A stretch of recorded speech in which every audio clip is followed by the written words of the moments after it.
tardes para todas y para todos los que están hoy nuevamente compartiendo con nosotros este nuevo encuentro del ciclo Tinta Fresca. El autor nos cuenta su obra, un espacio dedicado a conocer a los autores y que nos cuentan la trastienda, el detalle de sus obras.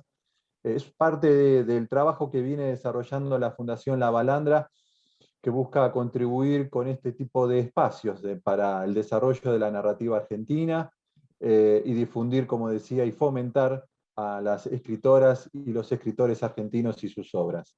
Hoy vamos a estar hablando, como saben, con Horacio Convertini, el autor de Lo oscuro que hay en mí, esta novela que hace poquitos meses publicó Alfaguara. Pero antes de hablar con Horacio y comenzar con la charla, le voy a dar el pase a David, el técnico de nuestra sala, para que nos cuente de qué manera vamos a desarrollar el encuentro de hoy y repasar un poquito la agenda que tiene la Fundación La Balandra de actividades para las próximas semanas. Buenas tardes, David.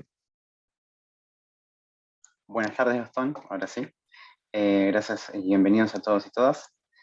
Bien, les voy a comentar un poco cómo nos vamos a manejar hoy, que en realidad es como lo hacemos siempre.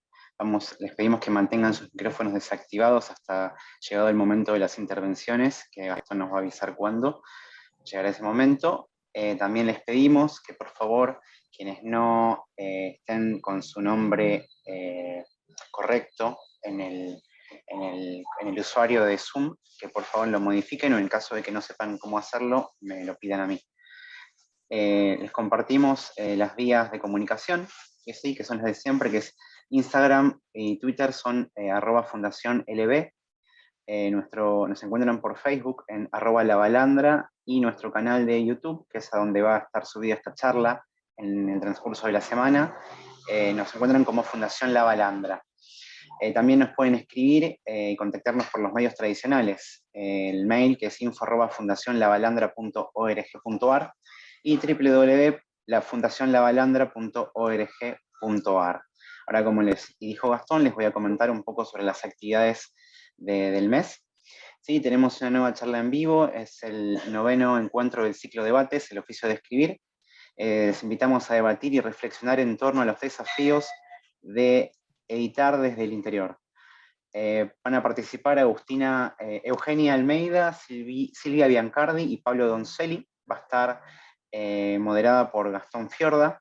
Y es el sábado 27 de noviembre a las 18 horas, hora argentina, por supuesto vía Zoom. Esta es una actividad gratuita, pero con inscripción previa, y les dejo la información en el chat ya mismo. También hay un nuevo taller. Es un taller de lectura de historia y literatura en la serie Loki de Disney. Son 3 encuentros para analizar y debatir alrededor de las mass media como parte del tejido cultural de las nuevas narrativas, comprender la transición de la figura de Loki desde la mitología al mundo del cómic, el cine y las series, y aproximarnos a los nuevos debates y propuestas que en el actual contexto socio-histórico-cultural la serie de Disney ha generado. Estos son los viernes 12, 19 y 26 de noviembre, de 19 a 20-30 horas, vía Zoom. Va a estar moderada por Romina Martínez y Carolina Elwart. Es una actividad también gratuita y abierta al público, ¿sí? Pero con inscripción previa. También les comparto en el chat la información. Bien, la presentación, esto es de Los Pozos y otros cuentos, resultado del segundo concurso de narrativa de Fundación La Balandra. Les invitamos a la presentación de la antología Los Pozos y otros cuentos, resultado del segundo concurso de narrativa. Es un libro que conjuga distintas voces que, según el jurado de la convocatoria, apuestan a la atención, a un clima de inminencia que cada quien resuelve a su modo y también sorprende. 2 relatos intensivos que ponen en acto la incertidumbre, que es, hoy más que nunca, una experiencia inédita y compartida por la humanidad. Además, en exclusiva, durante el encuentro también realizaremos el lanzamiento de la 3ª edición del concurso de narrativa de la Fundación La Balandra. Esto es el lunes 29 de noviembre a las 19 horas, hora argentina, también por vía Zoom. Además va a estar presente el staff de La Balandra, escritoras y escritores antologados y Ángela Paradelli, Mariano Quirós y Claudia Aguaf como integrantes del jurado del 3er concurso de narrativa. También es una actividad gratuita y abierta al público. Les pego la información también en el chat.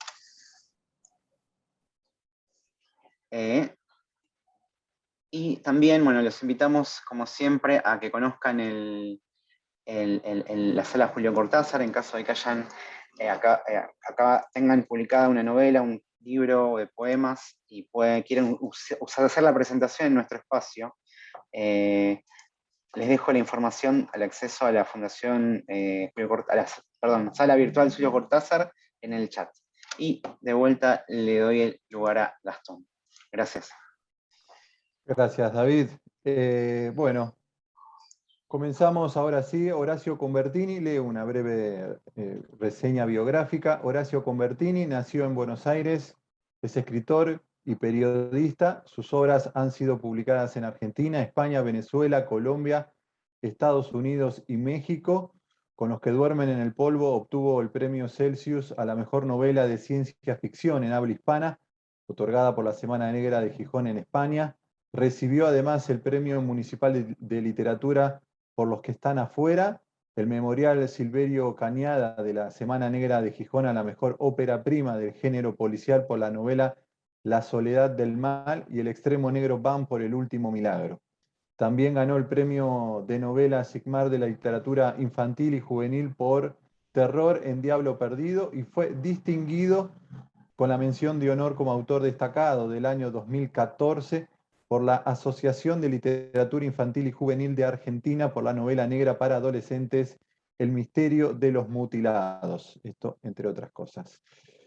¿Qué me pareció a mí la novela Lo oscuro que hay en mí? Creo que es una obra que plantea el enigma de esclarecer quiénes somos en realidad. Creo que es una obra que nos interpela, que de alguna manera indagan sobre qué queremos ser, quiénes somos, quiénes son aquellos que nos rodean, cómo nos ven, cómo los vemos a ellos, cómo deviene esa especie de entramado de relaciones sociales, identidades que nos forman y nos forjan de manera directa, como es el caso del Gringo, el padre de Luis, o Virginia, la esposa del protagonista, gente que compone esa suerte de microcosmos que nos termina por definir. Sobre esos paradigmas creo que Horacio Convertini traza toda su arquitectura narrativa, desentraña recuerdos, peleas, amistades, enojos, algunos enigmas que se resuelven, otros no, y la necesidad de comenzar de nuevo por parte del protagonista, de Luis, por caminos bastante peligrosos, obligando a esos caminos,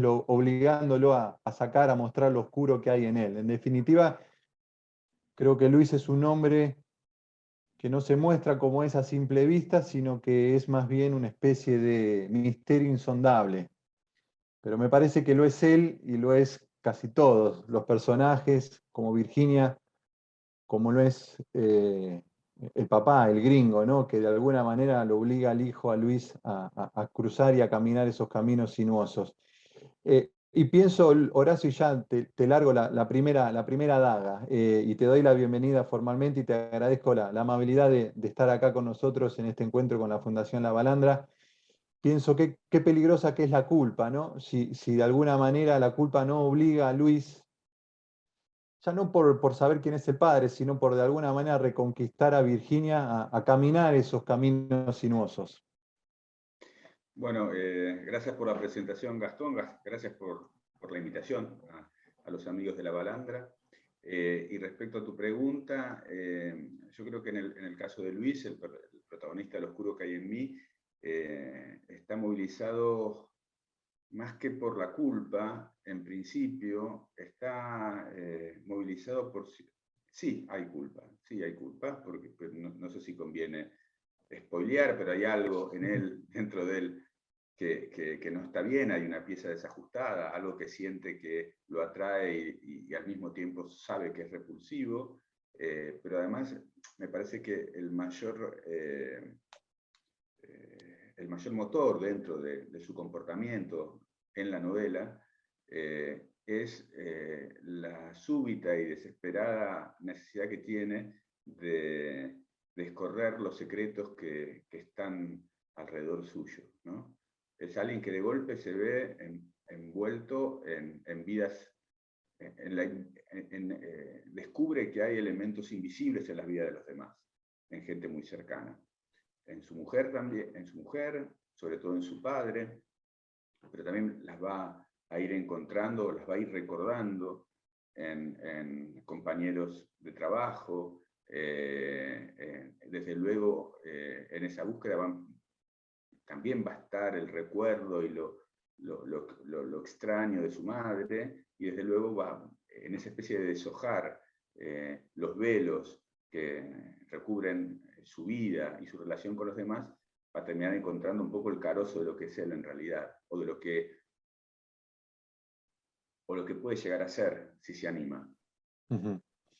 Hay en la novela pequeñas señales que él de alguna manera va atando esos cabos casi al cierre, ¿no? Pequeñas señales que él encuentra en diálogos que tuvo con su madre ya en el ocaso de su madre, momentos que vivió de chico con su padre, que en el manejo de las armas, en esta cosa de la violencia reprimida o en el miedo que de alguna manera manifestaba o que le tenían al padre, digo, que él va atando esos cabos ya de grande. Hay, bueno, como decís vos, ¿no? Una especie de empezar a mirar en retrospectiva y empezar a identificarse con esa historia que no supo ver en su momento, de alguna manera, ¿no? Claro, claro, porque vos pensás que hay veces en que el reconocimiento de tu propia vida y de cómo está, cómo se ha construido, puede llegar a ser en algunos casos diáfano. Vos tenés una construcción de tu alrededor que es muy claro y está muy definido, entonces, bueno, frente a eso todo parece estar absolutamente abierto, diríamos. El presente está abierto, el pasado está abierto y el futuro desde luego estará abierto. En el caso de Luis es todo lo contrario. Luis es alguien que ha vivido entre silencios, entre cosas que no se dicen del todo. Pues fíjate que nunca se dice qué tipo de enfermedad tiene la madre, ¿no? Son cosas raras, son síntomas, zumbidos, malestares, largos periodos de oscuridad, de abatimiento, ¿no? Él nunca sabe muy bien qué hace el padre. Sí, el padre es viajante de comercio, está mucho tiempo afuera, pero A priori vende baratijas, ¿no? vende baratijas chinas, sabe Sí. algunas cosas, sabe que alguna vez hizo mucho dinero vendiendo un sacacorchos que cuando lo girabas Sí. hacía la música de la película El Golpe. Sí. Entonces, sabe eso, pero no sabe mucho más. Su padre es muy callado, es un padre que vive entre su trabajo y la tensión casi obsesiva hacia su esposa, hacia la madre de Luis, una mujer enferma. Si bien entiende que su padre es alguien bueno, tiene cara de bueno, mirada de bueno, es alguien con el cual no habla, no hay como una especie, no hay un diálogo abierto, ¿no?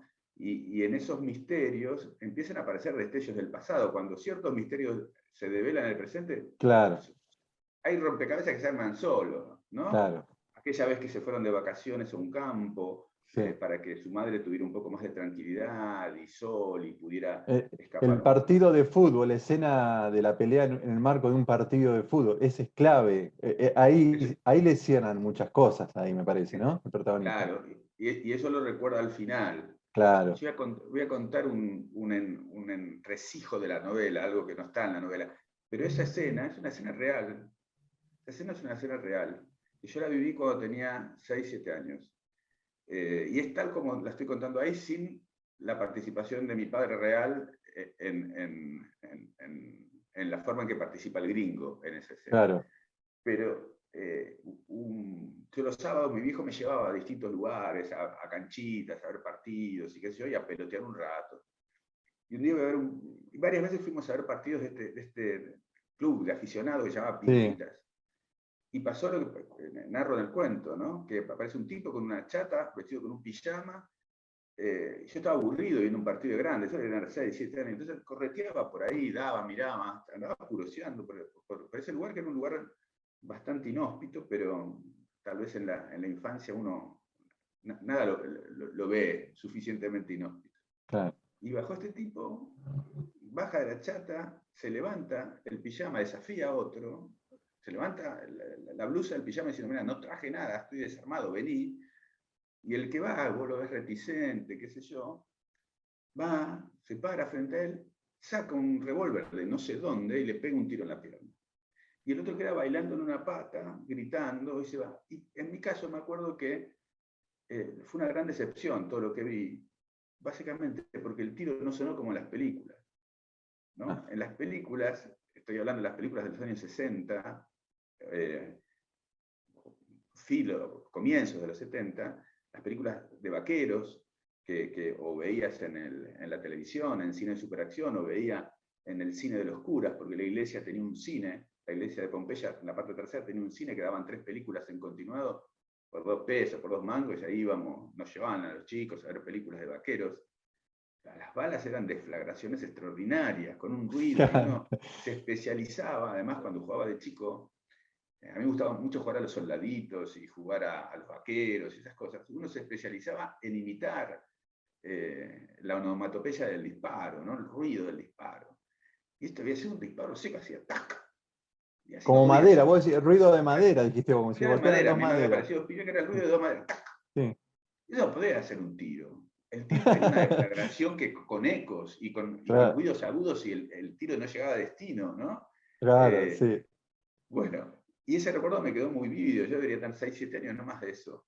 Y siempre lo recordé, y cuando estaba construyendo al gringo, y la relación del gringo con Luis, dije, me viene muy bien, me viene Muy muy bien, bien. esa escena es hermosa. Esa escena es muy buena porque termina de completarle a Luis ese personaje misterioso que es su padre, que es el gringo, ¿no? Yo decía Exacto. decía al comienzo de por qué nos interpela, porque yo la verdad disfruté muchísimo la novela, es un agradable momento de lectura, pero obviamente uno está atravesado a veces por las lecturas que hacen, y que en este caso me pasó con novela, ¿no? Ahí siempre hay presión, uno convive con presiones y con una especie de inconformidad permanente. Cuestiones profesionales, de proyecciones, deseos, objetivos que no se alcanzan, digo, y de alguna manera esa búsqueda que tiene Luis y que encuentra en esa cosa azarosa de encontrar un bolso heredado de su padre, digo, es la excusa como para literalmente comenzar de cero. Él lo dice en algún momento, creo que en la novela está en 2 o 3 oportunidades. Y es casi un deseo reprimido que tenemos un poco todos. En algún momento siempre nos gustaría arrancar de cero, ¿no? Claro, claro. Luis arranca la novela en un estado de placidez, porque se cuenta rápidamente que encontró un bolso con $100.000 mientras desarmaba el departamento de su padre. Su padre falleció mientras hacía una de sus giras de venta en Bahía Blanca, frente al negocio de un cliente. Y ese dinero es como viene a sacudir esa modorra que tiene su vida, una Mm, modorra de empleado público, una modorra de esposo todavía joven, casado con una maestra, y en una relación que ya está comida por la rutina, pese a la juventud de los dos, en una vida donde no pasa nada, y que lo único ni siquiera interesante es que puede faltar al trabajo, ir cuando quiere, arreglar con un compañero para que le marquen, y entonces no pasa claro. nada. Y está en esa especie de calma chicha que a él se le mete en el cuerpo y cae en esos estados de aplastamiento, que prácticamente son como casi momentos catatónicos, donde pierde toda conexión con la realidad y después vuelve. Casi que esas pérdidas de conexión funcionan casi como una estrategia defensiva frente al mundo, frente a la hostilidad, frente a lo que no entiende, frente a lo que lo abruma. Y de golpe aparecen esos $100.000, y de golpe aparece la posibilidad de hacer algo con esa plata y empezar, al menos en ese momento, si no es de cero, es hacer algo distinto, pegar un volantazo, ¿no? Él Claro. tiene la fantasía de comprarse una Suzuki Vitara. Sí. Un tipo que no maneja, que sabe manejar, pero no maneja. O viajar a Europa también, O ¿no? viajar a Viajar. Europa, tiene $100.000, tiene la plata ahí, no quiere más que sentirse por un momento distinto. Y su primer intento de sentirse distinto es gastar esa plata. Gastarla en los consumos, le decimos a a quienes estén acá en el chat y no hayan leído la novela, que la novela está... ambientada en los 90, ¿no? A fines de los 90, en Fines de los 1998. 90. ¿Por qué eso? ¿Por qué eso, Horacio? ¿Por qué ahí, en esa época? A ver, en principio me gusta mucho esa década. Esa década es una década muy interesante para contar. Es una década donde el país se vino abajo sin que nos diéramos cuenta. Imaginemos un Titanic con toda la gente adentro que choca y la gente sigue bailando y sigue bailando y sigue bailando. Claro. ¿No?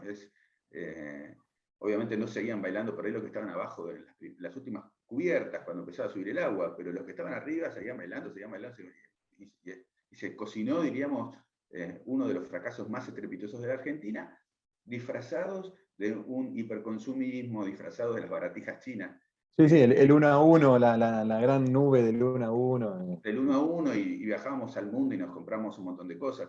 El ejemplo de la clase media del 1 a 1 es Clarisa, la hermana de Virginia, que viaja a Miami, a qué sé yo, y trae cosas de ropa. Y lo ostenta, claro, y ostentosa. Claro. Primero me gusta esa época. Y segundo, y voy a contar otro secretito de la novela, me resulta muy cómodo y me resultaba muy interesante desde el punto de vista literario trabajar fuera de la época actual. En los 90 fue la última década en la cual vos te podías perder, vos podías desaparecer, vos podías borrarte sin dejar o dejando poco rastro. No había celulares, no había computadoras, no había redes sociales, no había GPS, no había geolocalizadores. Entonces, una persona podía desaparecer, ¿no? Es decir, yo necesitaba que Virginia se fuera, pero que se fuera, no solo que se fuera, sino que quedara absolutamente desconectada, que fue inhallable, de Luis por muchos días, para generar la desesperación de Luis, que lo llevará, esa desesperación, a encontrarse con el legado que no sospecha de su padre, ¿no? Entonces necesitaba eso. Con WhatsApp esta novela no hubiese existido, ¿no? Es verdad, es verdad.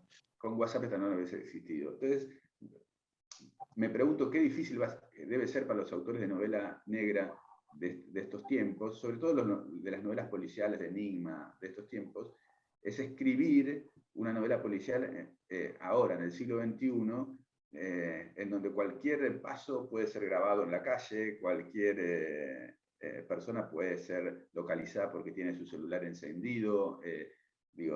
Funcionan esas lógicas de interconexión que son prácticamente implacables. Por eso me gustó trabajar por esas dos razones en los 90. Por esa cosa del empleado público pasota, que está en una especie de gran administración paquidérmica que no se mueve nunca. Y todo eso era muy de esa época. Y me resultó... tiene esa cosa que a mí me parece divertida, curiosa y atrapante. Pienso, el personaje se vuelve malo. No sé si viste la serie Breaking Bad. Sí, claro. Que arranca siendo un hombre gris, como lo es Luis, como era Walter White, un hombre gris, tímido, corto de carácter también, y termina convirtiéndose en alguien realmente muy malo. Luis termina siendo algo que es, no la quiero espolear, no sé si los que nos acompañan hoy la han leído. ¿Cómo hay margen para que eso oscuro que hay en Luis esté presente en casi todos nosotros? ¿Estamos en condiciones de volvernos así de oscuros? Mira, en el siglo XVIII, siglo XIX, los filósofos discutían el estado de naturaleza del ser humano. O sea, si el ser humano, fuera de la acción de la sociedad y la civilización, nacía esencialmente bueno, su naturaleza era esencialmente buena o era esencialmente mala. En caso de si vos nacías, los que defendían el estado de naturaleza buena, decían, bueno, vos nacías inocente, ingenuo, bueno, y era la civilización, la sociedad, la interrelación con los demás, los que corrompían esa bondad innata. Los que, como Hobbes, entendían que el estado de naturaleza era la maldad, entendían que era la civilización, la sociedad, la interacción con los demás, los que iban morigerando esa maldad, o esa violencia, o esa brutalidad que uno trae con uno, y le iban morigerando y le iban adaptando, y se iba el hombre, en tanto ser social, terminaba siendo un hombre con una ética, con una moral, que se ajustaba a las reglas, etcétera, etcétera.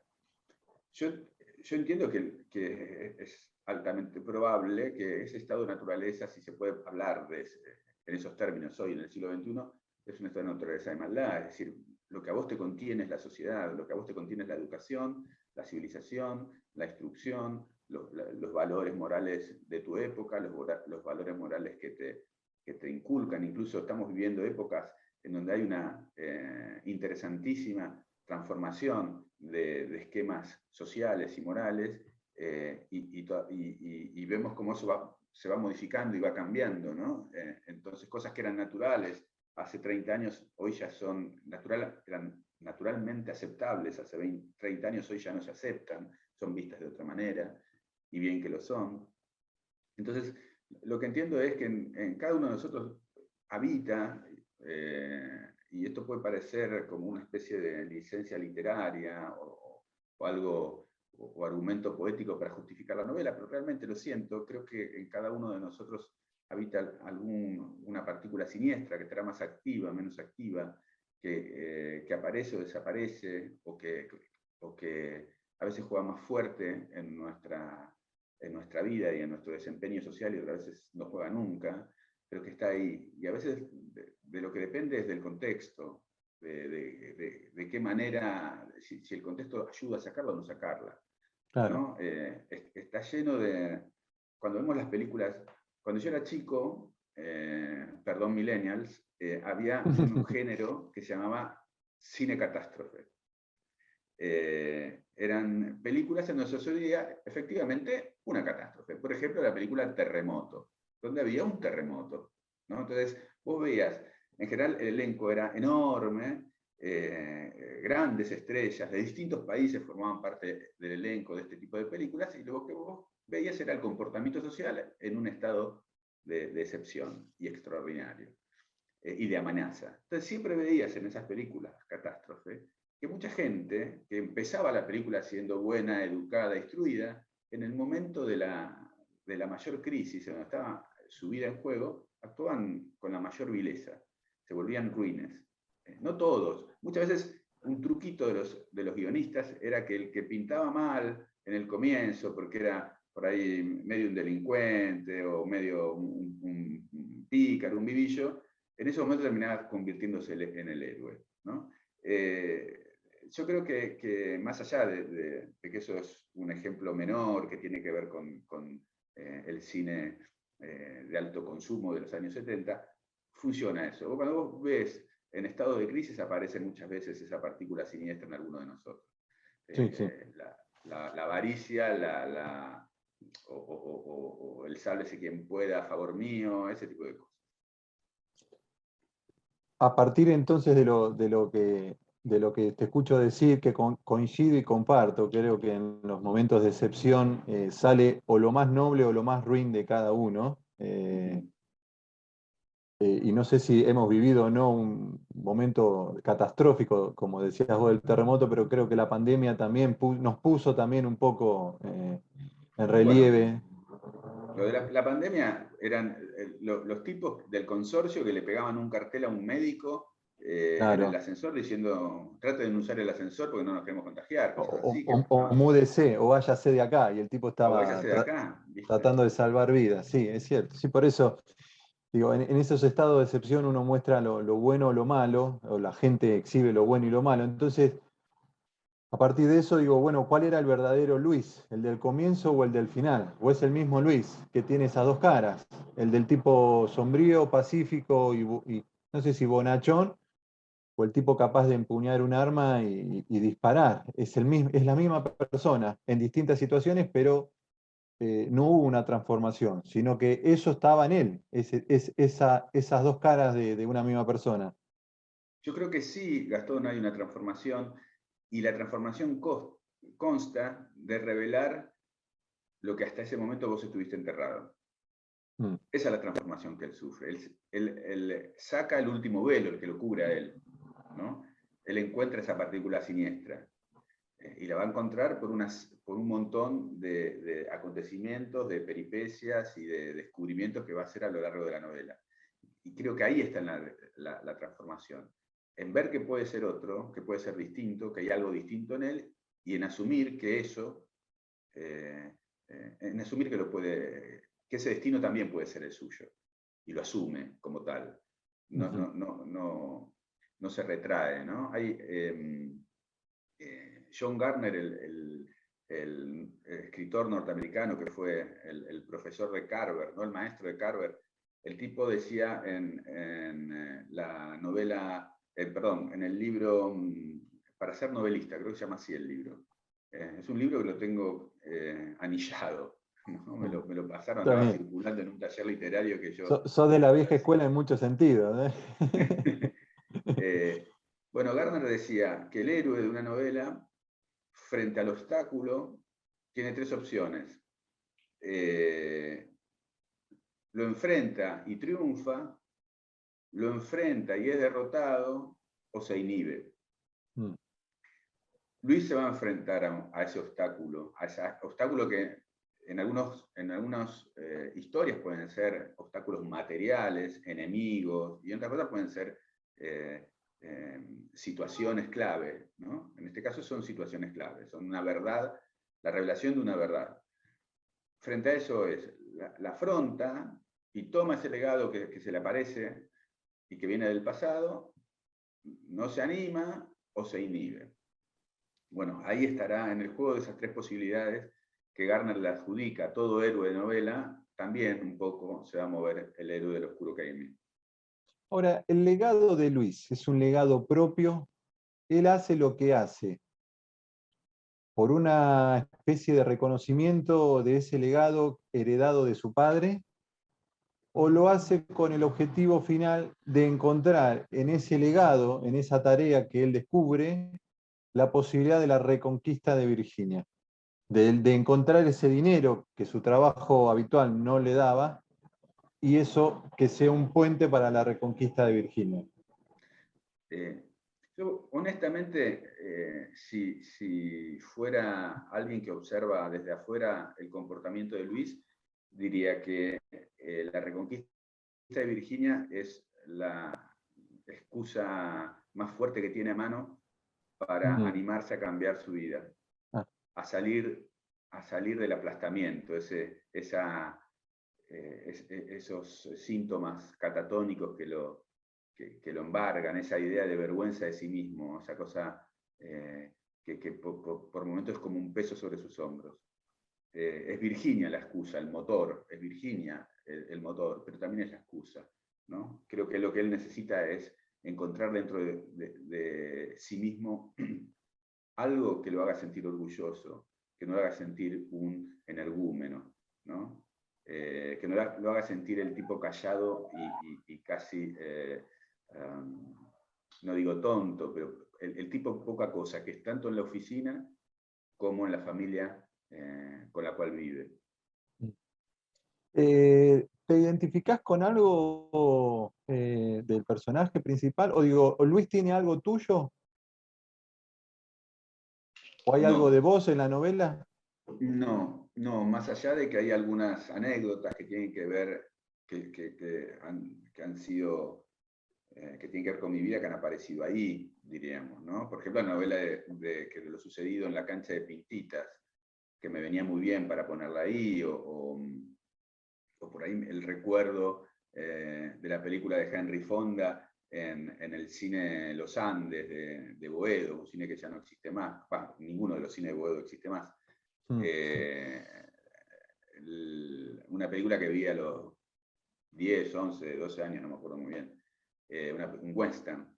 y esa idea del pistolero solo contra 150, digo, bueno, nada, más allá de eso, que son anécdotas que uno toma de su propia vida, son como ladrillos de tu vida que vos lo vas usando funcionalmente para darle espesor a tu personaje, no hay algo de mí en Luis.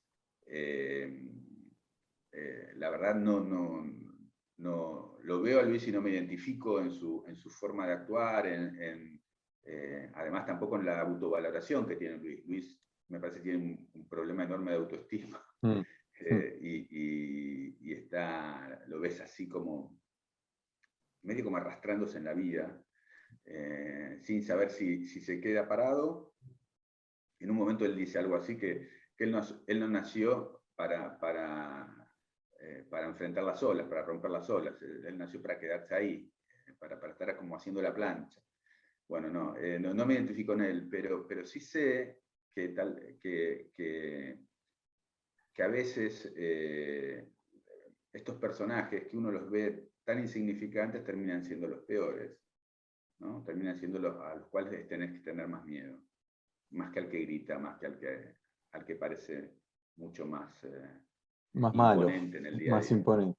¿Te parece, esto es ficción, por supuesto, pero te parece probable, te parece real la transformación que vive Luis? ¿Te parece que es creíble? Sí. Porque además, yo creo que cuando a veces uno agarra Netflix, por poner un ejemplo, y se pone a ver documentales de True Crime, vos te sorprendés el grado al que llega la gente, algunos seres humanos en su proceso de perversidad, de transformación, de lo que fuere. Dice, esto no puede ser verdad, y lo es, ¿no? Hace poco en HBO veía un documental sobre una chica que está detenida por haber acusada de haber asesinado a su madre apuñalada junto con su novio. Entonces lo que arrancás así, arrancás con la chica. Es una chica que incluso es una chica adolescente de casi 20 años, pero que habla muy aniñada, una chica muy particular. Y lo que ves después es, ¿quién era esa chica? Esa chica era una chica que el mundo, o por lo menos parte de Estados Unidos, había conocido como una chica enferma de cáncer, con múltiples tratamientos, con leucemia, que no se movía, que era paralítica, que qué sé yo, que esto, que el otro, y cuya madre había llevado a la televisión, a distintos lugares, y qué sé yo, y la había transformado como una especie de ejemplo de resiliencia, y había encontrado, había organizado colectas a favor de ella para que se cure, y bla, bla, bla, bla, bla. Y a medida que avanzás en el documental, primero te das cuenta que la chica nunca tuvo ninguna enfermedad, y que había sido apenas un títere de la madre, para calmar la locura de la madre. Eso se llama síndrome de Munchausen, y la única forma que encontró esta chica de poder salir de esa extraordinaria prisión que la obligaba a ir a someterse a tratamientos de enfermedades que no tenía, la única opción que tuvo fue convencer a un muchacho, enamorarlo y matar a su madre, porque si no, no podía salir de ahí. Entonces, Claro. es una transformación brutal, ¿no? De la niña que aparecía por televisión o que iba a los hospitales, en auditorios en hospitales, en donde la gente le aplaudía y le daban un cheque gigante con la donación, y vos las veías en silla de ruedas, todo así, con una cánula, hacer una piba que estaba absolutamente normal, no tenía nada absolutamente normal. Y que termina en un banquillo de acusados por el asesinato de su madre. Bueno, esa transformación es extraordinaria. Si vos la escribís, por ahí no te la cuentan, no te la creen. Claro, suena demasiado, ¿no? Suena una transformación poco creíble. Pero sí, es cierto. A mí también, yo he visto algunos documentales, hay casos que son realmente increíbles, pero son casos reales.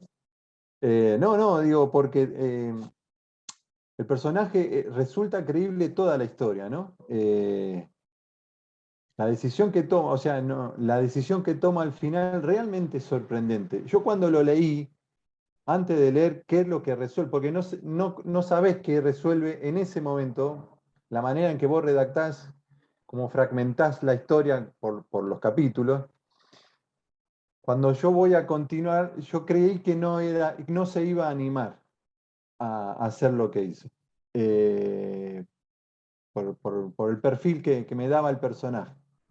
Me sorprendió para bien, ¿no? Porque digo que la historia cobra una profundidad cuando cuando lleva a cabo lo que lleva a cabo, ¿no? Así que, bueno. Pero quisiera, Horacio, si vos me permitís, abrir el espacio a la gente Sí, sí, sí, cómo que hoy no. nos acompaña, que está acá, que siempre se hace presente. No sé, David, si hay preguntas Sí, tenemos para que le puedan hacer a preguntas Horacio. de Carlos Oliva. Lo invitamos a que reactive el micrófono. ¿Qué tal? Buenas tardes. Te quería Buenas tardes. preguntar cómo lo ves vos factible en una vida hipotética, si vos podrías entablar una amistad con Luis sabiendo todo lo que él lleva adentro como si fuera un confidente tuyo. ¿Cómo los manejarías eso? ¿Lo podrías llevar? ¿Serías parte Eh, de ese entorno? Qué pregunta, Carlos. No lo sé, no lo sé. Pero también sé que depende de cuándo vos te sumás, cuándo se entabla la amistad, es cómo continúa después. Es decir, probablemente si yo hubiese sido un compañero de trabajo de Luis, de la municipalidad, y hubiese formado parte de los pequeños chanchullos que se hacen en ese galpón donde ellos trabajan, y hubiese sido probablemente su compañero de mate y de facturas a la tarde, tal vez después, cuando aparece ese Luis transformado, hubiese podido continuar la relación o intentar ver de qué hay detrás. A ver, es difícil una respuesta al respecto, pero también es cierto que aún los seres más nefastos que hemos conocido en la historia de la humanidad han tenido amigos, han tenido hijos que probablemente los adoran, han tenido esposas que se quedaron con ellos hasta el final. Y pensemos en la escena en el búnker de Hitler en Berlín, por ejemplo, ¿no? En la escena final de la película La Caída, ¿no? En donde están, donde hay, no me acuerdo muy bien el nombre de cuál de sus ministros y de sus colaboradores más cercanos, creo que Goering es el que se suicida con su esposa y con sus 5 hijitos, que eran todos uno más lindo que otro. Así que me parece que es muy difícil codificar cómo se establece la relación entre los seres humanos, esas relaciones de afecto, de amistad, ¿no? Incluso de amor. Me parece que hay para todos los gustos y para todas las variedades. Gracias. Bien, ahora continuamos con Jorge Alasevich. Invitamos a que active su micrófono. Hola, muy buenas tardes. Hola, Horacio. Hola, Jorge. Mi pregunta a lo mejor es obvia, pero diríamos que el personaje terceriza su vida a través del dinero que encuentra. Si la terceriza, yo creo que lo que le pasa a Luis es que el dinero funciona como un catalizador. En términos químicos, un catalizador es un elemento que acelera o retrasa un proceso. El dinero lo que hace definitivamente es el hallazgo de ese dinero, el hallazgo de ese dinero en conjunción con ciertos perturbadores momentos que él vive en su casa, aceleran la búsqueda o aceleran su inconformismo y la búsqueda de otra realidad que termine de cerrarle mejor, que termine de darle a él una mayor respetabilidad hacia sí mismo, ¿no? Sentirse más respetado por él mismo. Muchísimas gracias. Te quería hacer otra pregunta que es una pregunta convencional, Horacio. ¿Cómo fue el proceso de redacción y de creación de esta novela? ¿Cómo fue el gen, la genética de esto? Bueno, la realidad es que yo tenía ganas de escribir una historia que tuviera que ver con los misterios de las personas, con los misterios de las personas que vos tratás todo el tiempo. El misterio que puede habitar en la vida de un padre o de una madre. A mí siempre me quedó en la cabeza el momento en que muere mi viejo. Mi viejo murió el 1 de marzo de 1996. Murió de un paro cardíaco, había venido de Mar del Plata, de pasar las vacaciones en Mar del Plata. Yo ni siquiera sabía que había llegado ese día. Había llegado con mi mamá y se había puesto a ver un partido de fútbol de la selección juvenil. Se había ido incluso a ver el partido a la pieza de mi hermana. Mi hermana ya no vivía con nosotros, yo tampoco vivía en la casa con mis viejos, ya los dos estábamos independientes, mi hermana y yo. Bueno, y ahí tuvo un paro cardíaco.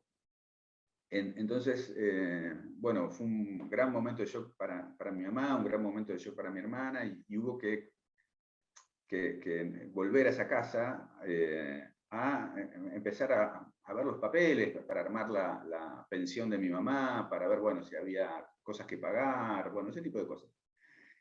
Y me causó un impacto muy fuerte entrar a esa casa vacía, porque mi mamá se había ido a vivir a lo de mi hermana por esos días para atravesar el duelo, y abrir los cajones y abrir los portafolios que habían sido de mi padre y encontrar sus papeles, encontrar su agenda, y entonces encontrar las fotos que nunca había visto, fotos de él cuando era jovencito, en una formación de equipo de fútbol, él con una boina como Severino Varela, el 9 de Boca cuando él era chico, o fotos de él en una fábrica, con ropa de operario, en esas fábricas del primer peronismo, y de golpe encuentro en una agenda un recorte del diario Clarín, un recorte de Alitalia. Mi viejo había nacido en Italia, en un pueblo que se llama Cisternino, que está en el sur, y cumplió 1 año en el barco. Él nació, a los pocos meses mis abuelos se embarcaron para ir a venir acá a la Argentina, y cumplió 1 año en el barco, antes de llegar a Buenos Aires. Obviamente no hablaba italiano, nada, no, y nunca había viajado a Italia. Y estábamos en el 1-1, y yo había ido al Mundial de Italia a trabajar, pero me hice antes del Mundial unos 3-4 días para visitar el pueblo donde él había nacido. Entonces, él nunca había vuelto. Entonces, el 31 de diciembre del 95, la última vez que lo vi, porque al día siguiente él se fue a pasar 2 meses a Mar del Plata, le dije, che, ¿por qué no vas a conocer tu pueblo? Mirá que es lindo, yo fui hace unos años, vos sabés que hay gente, hay familiares, está bárbaro. Y mi hijo no hablaba mucho, era bastante parecido al gringo en ese sentido, no era alguien que fuera muy demostrativo y qué sé yo. Bueno, no sé, qué sé yo, bueno. En un momento le digo, bueno, yo te acompaño, dale, si querés vos decime y vamos juntos. Nada, yo me olvidé. Yo ve que él no se olvidó. Y en un momento de esos 2 meses que siguieron a esa charla hasta su muerte, salió un aviso en Clarín de Alitalia que ofrecía pasajes con descuentos para jubilados. Y había recortado eso. Entonces yo dije, siempre pasó esto, si yo en vez de abrir una agenda hubiese encontrado algo que vinculaba con el mundo de los afectos, encontraba algo inconfesable, ¿qué hubiese hecho? ¿Qué dejamos nosotros si nos morimos de un día para el otro? ¿Qué dejamos en la memoria de nuestros celulares, en la memoria de nuestras computadoras? ¿No? ¿Cuántas cosas son oscuras que están dando vuelta en nuestra vida y que mientras estamos vivos las logramos tapar? Bueno, ese fue el germen de la novela. Contar eso. Una persona va a desmontar la vida de su padre muerto de un día para el otro y lo que encuentra le transforma su propia vida. Había algo de Luis en la historia, ¿eh? Hay algo de Luis porque el nudo que va y que empuja la historia hacia adelante es reconstruir la historia del padre, ¿no? Exacto. Ahí hay algo ahí.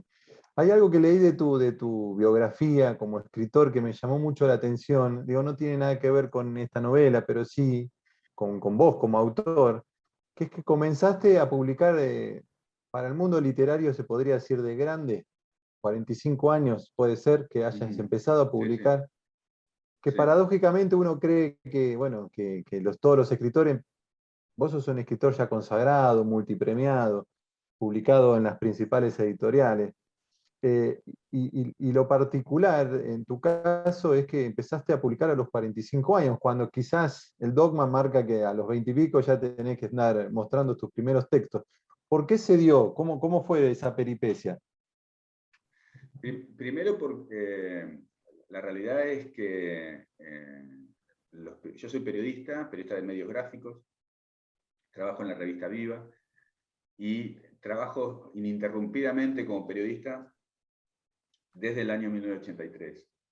Y todo el impulso que yo puse en mis primeros años fue para consolidarme dentro del periodismo, en principio para tener uno o dos empleos que me permitirían vivir y llegar a fin de mes, y después para ir aprendiendo y tratando de desarrollar las posibilidades que te suele dar el periodismo. En el medio, más que en el medio, lateralmente, siempre intentaba cosas por fuera de lo que era el periodismo, cosas que tenían que ver con la creatividad, incluso con la escritura, pero fuera del periodismo. En los 80, en algún momento, fantaseé con la posibilidad de escribir cómics, guiones de historietas. Tenía un compañero en Diario Popular que sí lo hacía y que me explicó cómo se hacía un guión de historieta. Entonces yo inventé un personaje y qué sé yo, bueno, y la idea era que este compañero me presentara a la editorial en la que él trabajaba para que yo llevara mi... Y finalmente no pudo ser porque conseguí otro trabajo en periodismo y ya trabajaba en 2 diarios simultáneos y trabajaba de lunes a lunes, con lo cual mi vida era bastante un infierno. En esas búsquedas, en los 90, por ejemplo, me fui por otro lado y por fuera del periodismo lo que hacía era estudiar historia en la Universidad de Buenos Aires, carrera que no terminé, pero que me gustaba mucho y me desafiaba mucho. Entonces esa vida lateral que yo separaba por fuera del periodismo, se la dediqué a la historia, y que fue todo un periodo muy interesante. Y después intenté con guiones de cine, siempre en esa búsqueda inconformista de ver qué hago por fuera de lo que es el periodismo. Escribí un par de guiones, intenté moverlos con ayuda de un compañero que es director de cine y que es hoy es profesor de una escuela, es profesor de guión en la escuela que fue del Liceo Subiela. Y paralelamente, como islas en este recorrido, escribía relatos. Relatos que no me animaba a mostrar a nadie, me parecían que era como descubrir algo muy personal y que por ahí tenía mucho miedo del error, de la equivocación, de que no estuvieran al nivel de alguien que lo quisiera leer. Bueno, hasta que tomé confianza, tuve la suerte de que la vida profesional periodística me contactó, me puso en amistad con otros escritores que escribían y que incluso habían publicado novelas o libros de cuentos, y bueno, empecé a mostrar, les gustó, me animaron a que siguiera, incluso alguno de ellos me publicó mi primer cuento en una revista que él dirigía.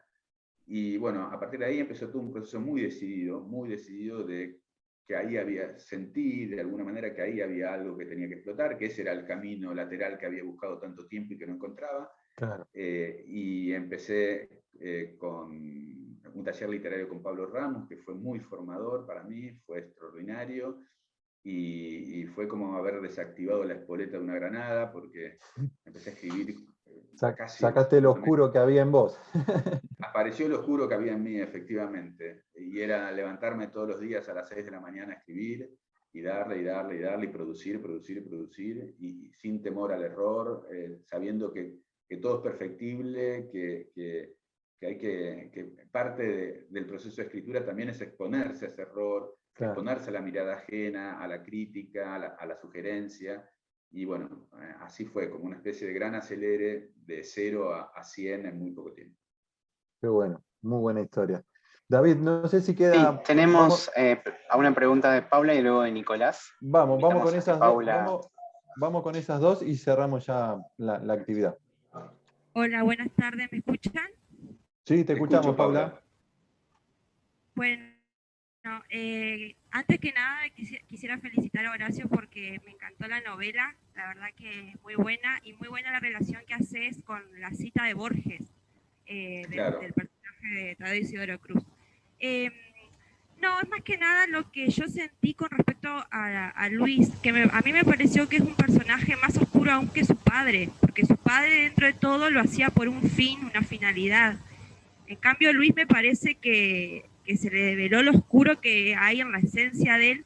Incluso me pareció interesante el hecho de que haya desaparecido las fotografías de su infancia, de su juventud, como que le da más misterio aún al personaje. Todo ese secreto que tenía con la sobrina también, esa relación con la compañera de trabajo y que aparece una... No quiero spoilear mucho la novela, pero como que hay puntos que anticipan quién es realmente Luis. Me pareció muy interesante esas características que le agregás al personaje. Yo creo que el tema del padre fue una excusa más que nada como para, y lo de Virginia, ¿no? Como para develar quién es realmente el personaje. Yo creo que, Paula, tenés razón en esto, es que si uno parte de la convicción de que el gringo hace lo que hace,